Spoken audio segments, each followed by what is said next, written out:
किसान भाइयों नमस्कार। खेती किसानी में आपका स्वागत है। मेरे किसान साथियों, जो इसके पहले मैंने वीडियो बनाया था उसमें हम बताने की कोशिश किए थे कि पौधे का जमीन की मिट्टी की तैयारी कैसे की जाती है। मेरे किसान साथियों, उसमें हम संपूर्ण जानकारी दे दिए कि मिट्टी की तैयारी करते वक्त आपको क्या क्या खेत में डाल लेना है।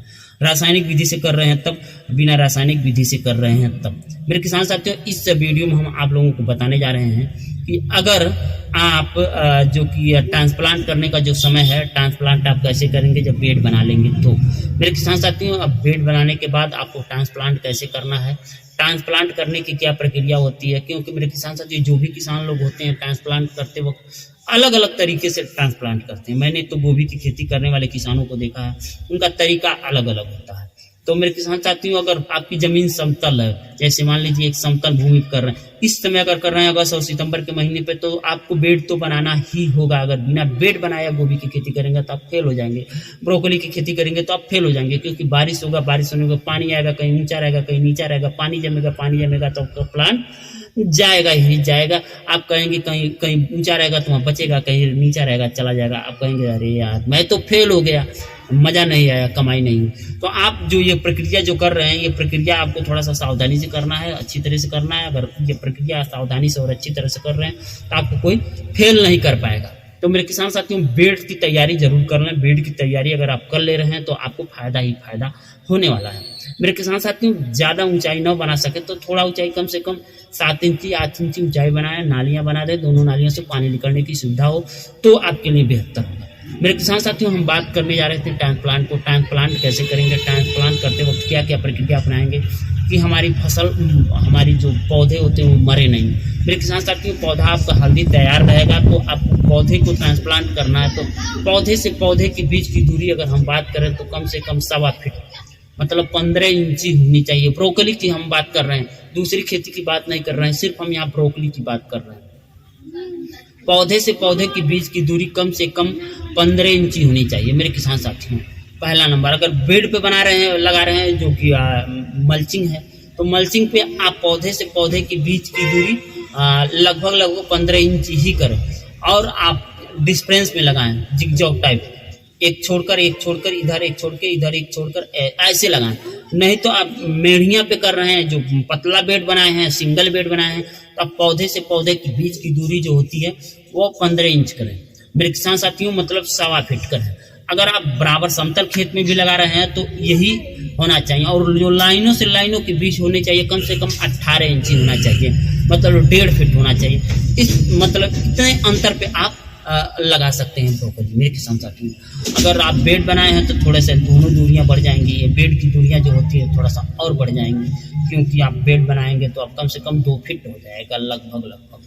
तो अगर जैसे आप कर रहे हैं, इस बात को ध्यान रखना कि मतलब पौधे से पौधे की दूरी लगभग जो हम बता रहे हैं कि 15 इंच, जो कि 1.25 फीट होनी चाहिए। और बेड से बेड की दूरी, मतलब लाइनों से लाइनों के बीच की दूरी, पौधे से पौधे के बीच की दूरी के बाद जो लाइनों से लाइनों के बीच की दूरी होती है वो लगभग 1.5 फीट होनी चाहिए। उससे अधिक भी नहीं होना चाहिए, कोई लाभ नहीं है, उससे कम भी नहीं होना चाहिए। हाँ, बरसात के सीजन में आप उससे अधिक कर सकते हैं, क्योंकि नालियां वगैरह बनानी है, पानी निकालना है, तो थोड़ा सा दिक्कत हो सकता है। तो मेरे किसान साथियों, यह काम आपको कर लेना है। मेरे किसान साथियों, अब आई बात ट्रांसप्लांट की। जब ट्रांसप्लांट हम कर रहे हैं तो क्या क्या करना है, कौन कौन सी प्रक्रिया अपनानी है, आपका पौधा न जाए, आपका पौधा अच्छा हो। तो मेरे किसान साथियों, जो आता है आपको हम बता रहे हैं कॉपर ऑक्सीक्लोराइड। आप कॉपर ऑक्सीक्लोराइड लें, या आप फंगीसाइड में कई फंगीसाइड आता है, जैसे सिजेंटा कंपनी का आता है। सिजेंटा कंपनी का भी, जिसको हम कहते हैं रेडोमिल गोल्ड भी आप ले सकते हैं। और आप कॉपर क्लोराइड भी ले सकते हैं, कॉपर भी ले सकते हैं, जिसको हम साधारण कॉपर कहते हैं, कॉपर सल्फेट भी आप ले सकते हैं। तो यह चीज जो आपको लेना है यह ले लें। और लगभग 2 ग्राम 1 लीटर पानी में, 2 ग्राम 1 लीटर पानी में, 3 ग्राम भी 1 लीटर पानी में घोर सकते हैं। अगर आप उसको जड़ को डुबोना है तो 4 ग्राम 5 ग्राम भी 1 लीटर पानी में आप उसको घोल लें। और उसके बाद उसके जड़ को, जो पौधे उगा रहे हैं ना, उसके जड़ को उसमें डुबो दें। डुबोने के बाद आप पौधे को उस पर ट्रांसप्लांट करें। मेरे किसान साथियों, आपका एक पौधा मरेगा नहीं। ये तो पहली प्रक्रिया है ट्रांसप्लांट करने की।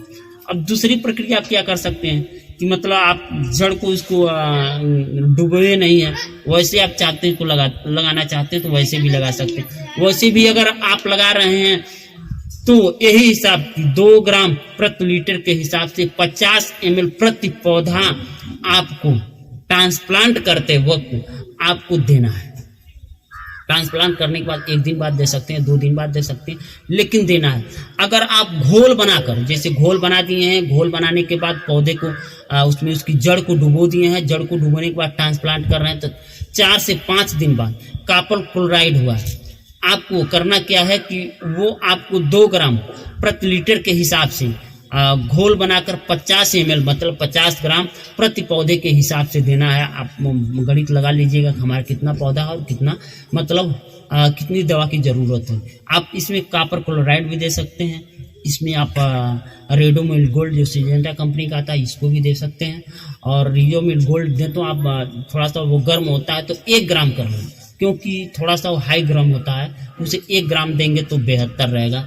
मेरे किसान साथियों, अगर आप ब्रोकली की खेती कर रहे हैं, इस प्रक्रिया से करेंगे तो आपकी फसल बहुत ही अच्छी होने वाली है। आपकी फसल में बहुत अच्छा पैदावार होने वाला है। आप मतलब बहुत अच्छा फसल को उपजाऊ बनाने वाले हैं। किसी भी प्रकार का आपके फसल में रोग नहीं लगने वाला है। आप आगे चल के अच्छा रिटर्न कमाने वाले हैं। मेरे किसान साथियों नमस्कार, फिर मिलेंगे नेक्स्ट वीडियो में नई जानकारी।